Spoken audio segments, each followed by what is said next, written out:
Mexikora joango gara aste honetan aspaldiko kulturen eta natura basatiaren herrialdera. Han bildu ziren munduko 13 labar jauzilaririk onenak 2010ko Red Bull Cliff Diving serietako bigarren proban.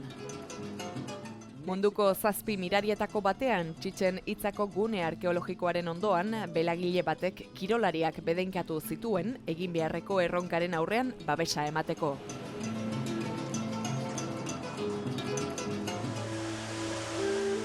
Hogeita 7 metro eta 25 zentimetroko jauzia egiteko bildu zirenan, lehiaketan dagoen saltorik handiena intzuzen ere. Eta aukeraturiko ingurunea ikusgarria zen benetan. Kil zenotea ari gara, zenote urdina ere esaten zaio, uraren urdin zoragarria dela eta. Kolon aurreko garaian sakrifizioak egiten zituzten leku honetan. 60 metroko diametroa duen zulo hau, ingurune honetan dauden 3000 zuloetatik ikusgarriena izango da ziur aski. Frantziako proban pasatu zuten hotzaren ondotik, Mexikon 36 graduko uretan murgiltzea gozamena izan zen jauzilarientzat. Baina gozamena gorabehera, Red Bull Cliff Divingeko probak guztietan bezala, ikuskizunik etzen falta izan Mexikon.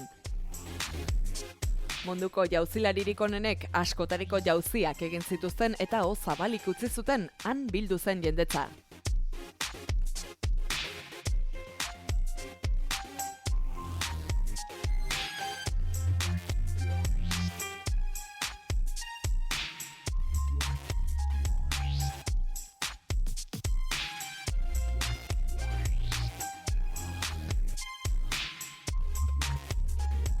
Britainia handiko Gary Huntek irabazi zuen Mexikon ere, orain arte inoiz eta inon egin ez diren jauzi berritzaileak eginez. Errusiako Artem Shilchenko eta Orlando Duque izan ziren bigarren eta hirugarren, urrenez urren. Red Bull Cliff Diving serietako hurrengo proba uztailaren 11an izango da eta jauzilariek Norvegiako fiordetan lehiatu beharko dute.